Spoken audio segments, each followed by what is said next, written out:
Bueno, evidentemente es diferente, son dos deportes diferentes. Es que incluso entre el propio fútbol y el propio baloncesto hay diferencias. Es decir, no es lo mismo yo ahora que compagino Liga y Premier, dentro de que los dos son fútbol, no tiene nada que ver normalmente narrar un partido de Liga y narrar un partido de Premier. En baloncesto te diría lo mismo. No es lo mismo narrar un partido de NBA que narrar un partido de Euroliga, por ejemplo. Cada uno tiene sus códigos, cada uno tiene sus tiempos. El baloncesto es a lo mejor un poco más vertiginoso, pero como tiene parones, véase tiempos muertos, véase señalizaciones arbitrales en los que se congela el reloj, ahí te da tiempo a parar un poco más. En el fútbol hay un momento en el que si el partido está roto, el comentarista no tiene casi momento de meter su cuña porque el ritmo es muy alto y porque no tiene grandes parones, se juega a tiempo corrido, en fin, ese tipo de cosas se notan mucho. El hecho de que el baloncesto tenga cuatro cuartos y el fútbol solo tenga dos partes, toda esa idiosincrasia de los deportes hace que evidentemente sean diferentes, por no ir a lo más básico, que es que al final en el baloncesto hay anotaciones todo el rato y en el fútbol hay partidos en los que no hay ni una anotación, con lo cual difiere, evidentemente, difiere incluso el partido de baloncesto más aburrido del mundo, pues puede tener un buen triple, un buen mate, un buen alley-oop y un partido de fútbol que acaba 0-0, pues a veces es que tienes muy poco que llevarte a la boca. Entonces, bueno, pues cada uno tiene sus características, cada uno tiene sus tiempos y evidentemente son diferentes. Probablemente el baloncesto como un comentarista, hablo de comentar, no de narrar, o sea, hablo de la persona que está a mi lado. Como comentarista yo creo que sea un poquito más complejo, porque el baloncesto, por el ritmo que tiene y porque los parones, salvo cuando hay un tiempo muerto o hay entrecuartos, son muy pequeños, yo creo que tiene que saber compartimentar muy bien los comentarios y saber muy bien cuándo tiene que meter una cuña, de qué duración tiene que ser ese comentario. En fútbol a veces, si un equipo la pasa y está jugando en defensa y toca entre centrales y tal, ahí tienes 30 segundos en los que un comentarista lo normal es que tenga hueco para meter su comentario.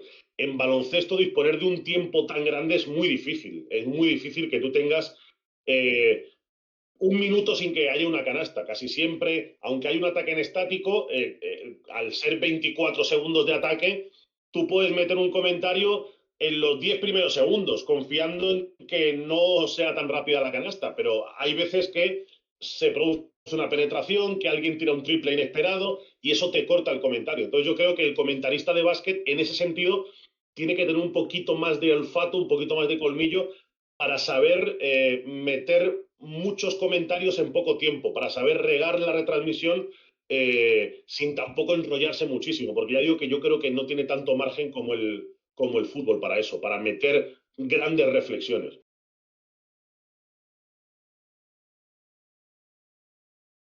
Hombre, la tentación de decir Milwaukee es grande, ¿no? Porque a uno sobre el papel esto de Lillard más Antetokounmpo le suena a gloria. Pero claro, hay tantas dudas con respecto a ese proyecto, con respecto a que los Bucks traen un jugador que es verdad que es un base, pero que no es un base al que le guste compartir la pelota, es un jugador que se ha hecho grande a base de absorber posesiones de su equipo en Portland, y eso vamos a ver cómo casa con el hecho de que Antetokounmpo es un hombre que tiene barra libre absoluta para absorber posesiones en Milwaukee. Entonces, igual ocurre esto de que los gallos en el mismo corral se acaban molestando, o a lo mejor no, a lo mejor Lillard viene con otro chip diferente y empieza a reciclarse y a saber aportar en otras cosas, porque sabe que si lo hace, a lo mejor tiene ese anillo que tanto esperaba, ¿no? La NBA muchas veces bueno, el deporte profesional en general nos ha demostrado que 2 más 2 no siempre son 4, que los Lakers en su día hicieron un super equipo en el que juntaron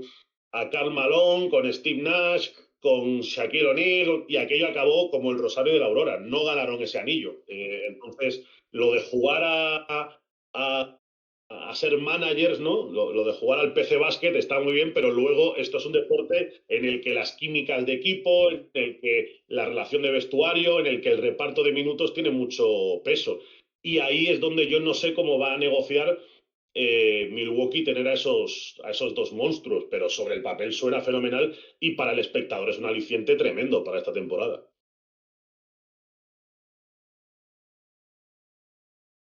Bueno, complicado, ¿no?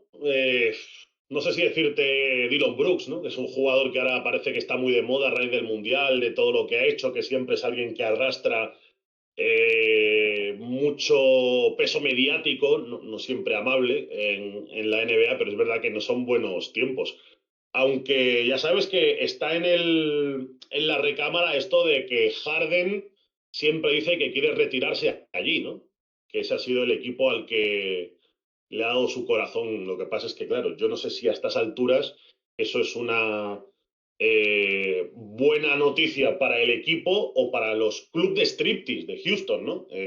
Porque James Harden ya ha llegado a un punto en el que no sé hasta qué punto le interesa el baloncesto y hasta qué punto le interesa el ocio. Pero sí, sí, la verdad es que no te vas a aburrir seguro con los Rockets. Siempre pasan cosas por allí.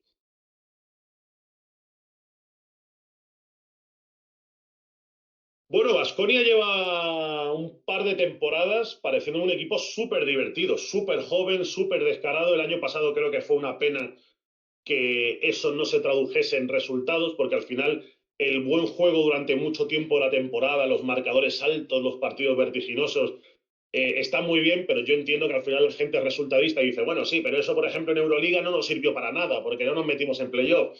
Bueno, yo no soy tan reduccionista con eso. A mí me parece que lo que hizo el año pasado Baskonia tiene mucho mérito.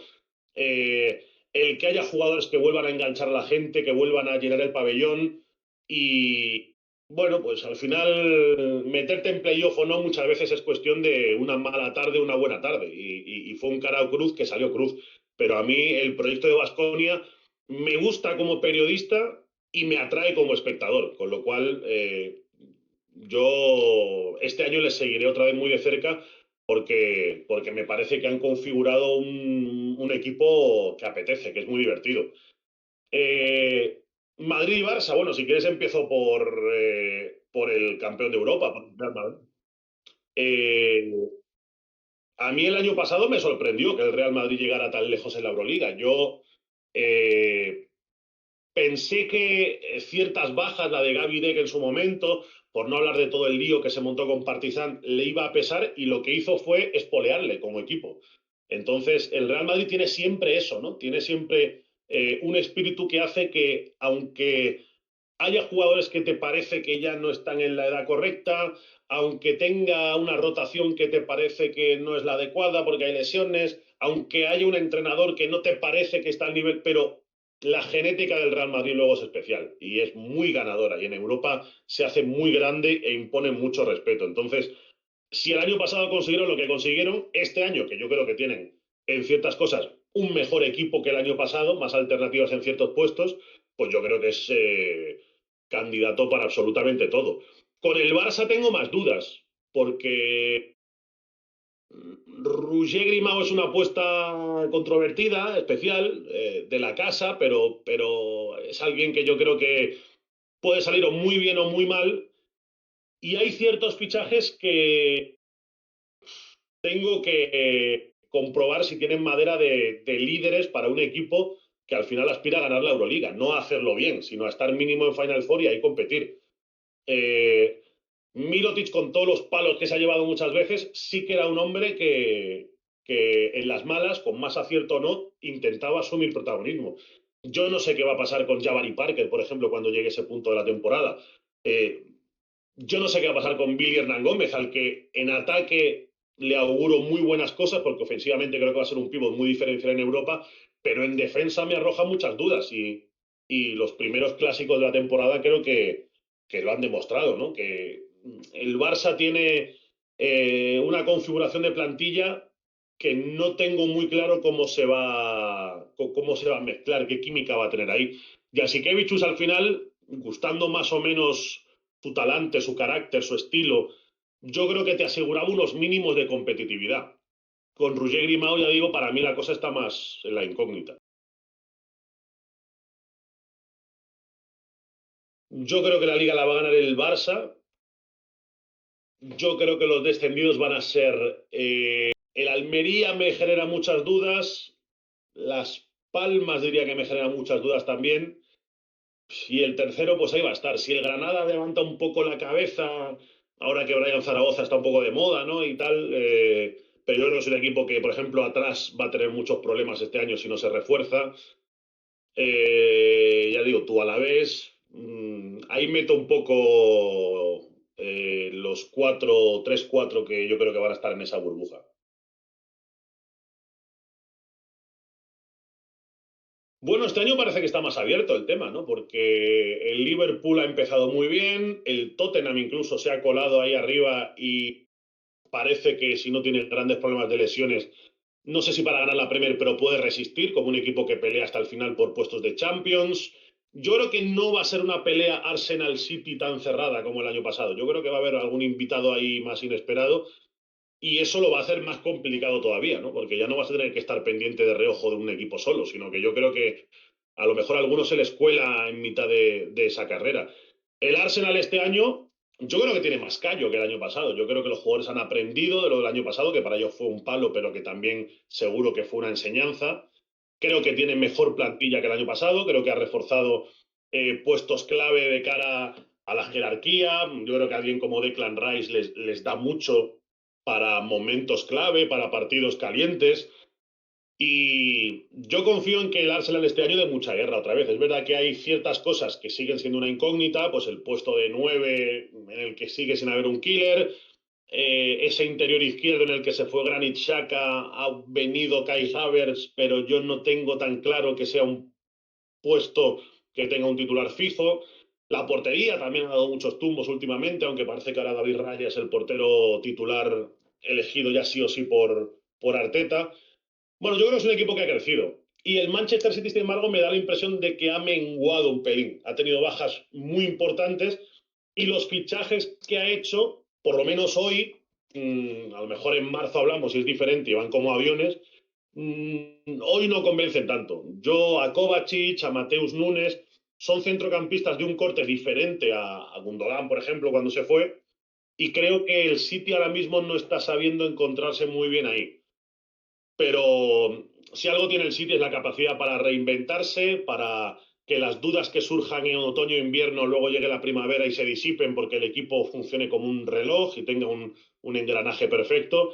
Entonces, nunca hay que desconfiar del City porque cuando parece que flaquea, luego siempre Guardiola saca unas de la manga. Pasó la temporada pasada. Guardiola a estas fechas había tirado algún dardito a la plantilla de que, oye, nos falta hambre, de qué tal, de que a ver si es que va a resultar que hay que hacer. Y luego el equipo consiguió cambiar y llegó pletórico al momento en el que los títulos se juegan y ganó los tres más importantes, con lo cual en este sitio es muy difícil fiarse, ya digo. Sobre el papel el Arsenal ha crecido y el City ha decrecido un poco, con lo cual eso yo creo que lo que haría sería acercar un poco las distancias entre los dos. Pero luego en una competición tan larga pueden pasar muchísimas cosas y vete tú a saber. La temporada pasada se lesionó Saliba, por ejemplo, y eso para el Arsenal fue clave. Perder a un jugador en su defensa que hizo que todo saltara por los aires. A saber qué nos depara este año la competición, las lesiones, en fin. Ya digo, son mis sensaciones, pero esto puede cambiar radicalmente en un par de meses. Campeón. Venga, por Harry Kane voy a decir el Bayern, que me alegraría por él, para que gane algo en su carrera. Es un jugador que siempre me ha flipado, pero estaba en un contexto en el que ganar títulos era complicado y a lo mejor este año puede desquitarse. Digo campeón Bayern, digo revelación Newcastle, que ya le demostró al PSG que es un equipo que en Champions en una buena noche le puede ganar a cualquiera y viajar a St. James's Park es muy complicado y decepción PSG, muy probablemente. A mí las energías que me está transmitiendo el PSG son malas. Eh, a pesar de que Luis Enrique supongo que todavía tiene mucho trabajo por hacer para fraguar el estilo, yo sigo viendo un equipo que se parte, en el que los cuatro de arriba van a su bola y los cuatro de abajo se quedan abandonados, en el que el centro del campo casi no existe. Encima tienen un punto menos de talento que otros años, porque el equipo antes, si se te partía, los tres de arriba para resolver eran Neymar, Messi y Mbappé. Yo creo que, con todos mis respetos, Kolo Muani, Gonzalo Ramos no son ese nivel de super crack, de superestrella. Entonces, me está generando bastantes dudas, la verdad, el PSG en este inicio de temporada.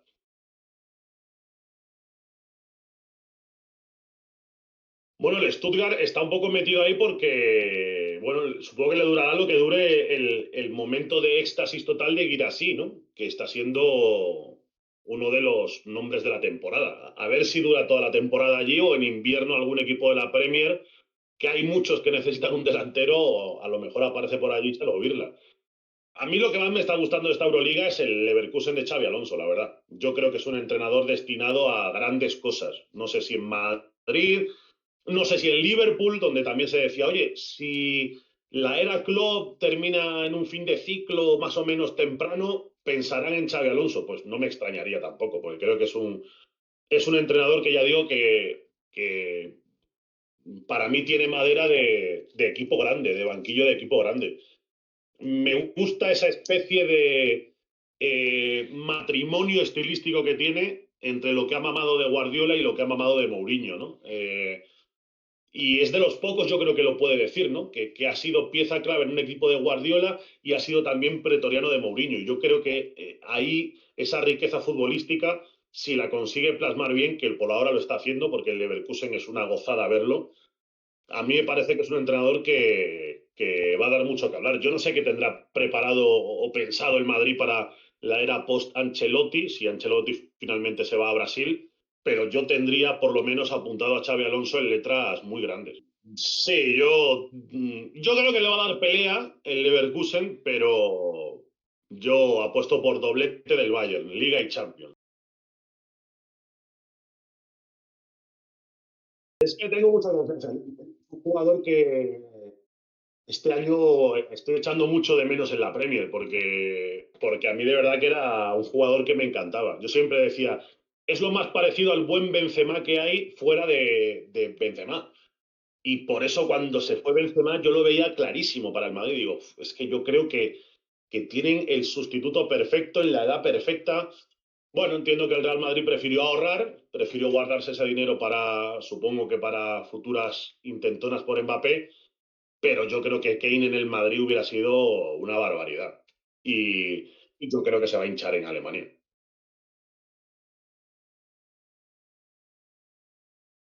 Bueno, hace no demasiado era una España que a mí me arrojaba bastantes dudas en dos puestos muy claves, que eran la portería y la delantera. Pero Unai Simón cada vez parece más consolidado y Álvaro Morata está en un estado de forma impresionante. Entonces, yo creo que eso le ha dado un salto cualitativo a España tremendo, porque el centro del campo sí que es un centro del campo muy rico, con muchas variantes, con muy buenos jugadores.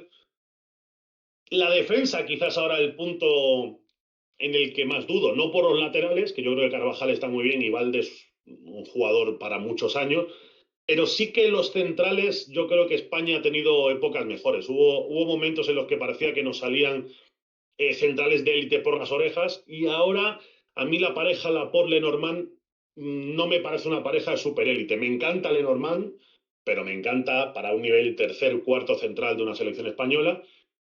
Y yo soy bastante escéptico con el rendimiento en una selección élite de un jugador como Laporte que ya no está en un fútbol élite. Yo ahí soy un poco, no sé si decir chapado a la antigua, pero a mí el jugador que opta por la vía del dinero, que pues, la veo absolutamente respetable, pero que a cambio tiene que asumir que pierde una competitividad en el día a día, yo no sé si seguiría contando con ese jugador para la selección española, porque el día a día de Laporte van a ser entrenamientos con una intensidad dudosa, enfrentarse a rivales con una calidad dudosa. En fin, yo creo que es inevitable que tu rendimiento caiga. Y pasó con mucha gente que en su día se fue a Qatar, pasó con mucha gente que en su día se fue a China.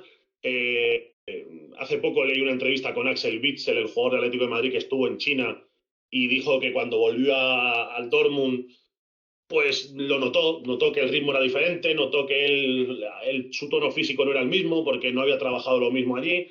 Bueno, creo que es inevitable, ya digo, es otro fútbol que te da ciertas cosas, pero te quita otras también. Y, y a mí me parece que solo por lo puede acusar.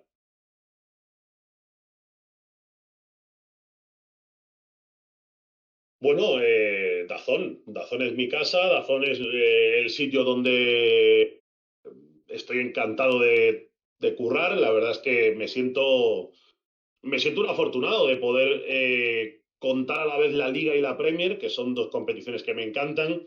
La Liga, evidentemente, es especial porque es el torneo que mueve el país y viajando además a los estadios lo puedo comprobar. Y para un narrador eso es una gozada, el contar fútbol in situ. Ahora que está tan de moda contar fútbol delante de una pantalla, en remoto, en tal, yo siempre digo que como en el estadio en ningún lado, y en Dazón tenemos la suerte de que acudimos a los estadios y en el día del partido estamos ahí, vemos el ambiente y notamos el ruido de la grada, y eso para un narrador es una gozada. Pero bueno, también tengo la fortuna de poder compaginar eso con la Premier, que es una competición que me apasiona y que es una competición que tiene unos partidos que son increíbles, que tiene un ritmo espectacular y que noto que cada vez tiene más gancho también en España, ¿no? Es una competición que a la gente joven, sobre todo, le atrae mucho, ¿no? No sé si por ese halo un poco que tiene ya de casi de la NBA del fútbol europeo, ¿no? Porque evidentemente en cuanto a dinero, pues tiene una capacidad económica brutal. Hasta los equipos más pequeños de allí son capaces de virlarle jugadores a equipos importantes de aquí. Y eso, bueno, eso hace que el nivel futbolístico sea brutal y poder también ponerle voz a esa Premier es sensacional. Entonces, mi presente es Dazón y yo espero que mi futuro durante muchos años también.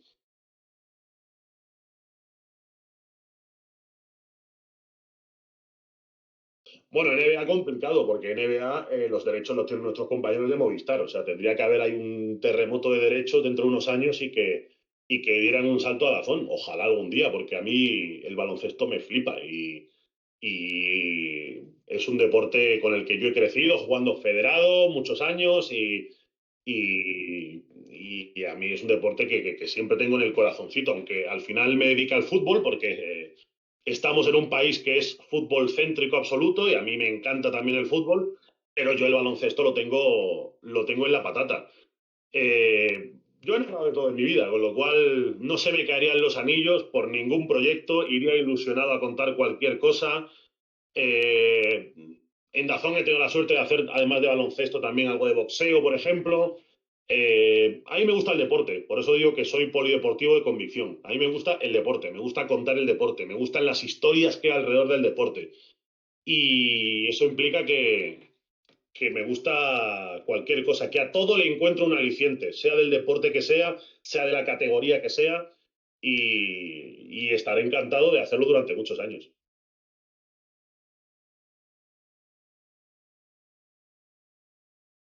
Que sean inquietos y que se muevan, o sea, que sean inquietos en cuanto a lo laboral, en cuanto a moverse y estar en muchos sitios y tocar muchas puertas, y en cuanto a lo intelectual, leer mucho, ver mucho deporte, intentar ser una esponja con muchas cosas. Si yo quiero ser un narrador, pues oye, voy a escuchar a los narradores del panorama nacional que más me gusten para saber qué puedo, oye, me gusta esto de este, me gusta esto del otro. Ir formando, porque eso al final se hace casi de manera no subconsciente. Oye, yo soy hijo de los narradores que he escuchado durante mi vida, entonces no sé muy bien qué porcentajes de cada uno, pero lo que soy hoy lo ha hecho todo lo que yo en mi vida he visto de televisión, he escuchado de radio, me he arrimado a gente que me parecía que merecía la pena, he intentado aprender de ellos y eso me lo ha dado la inquietud. Yo estuve currando desde el primer día de facultad prácticamente.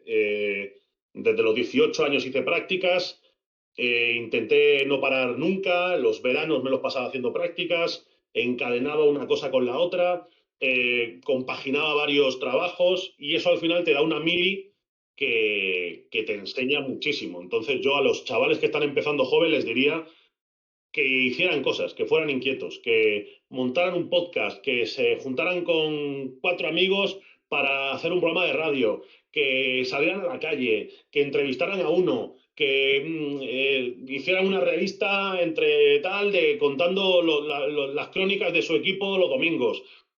Todas esas cosas son los ladrillos de la casa que termina siendo como periodista. Entonces, mi mejor consejo es ese, que si tienen esa pasión de verdad, la demuestren y la saquen y toquen puertas y hablen con gente y aprendan de todo lo que puedan.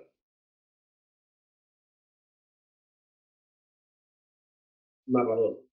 Pues hombre, José está ahí, seguro. Es complicado, ¿eh? Porque yo además soy de esas personas que esta frase, o sea, que esta respuesta, perdón, te la cambia cada semana.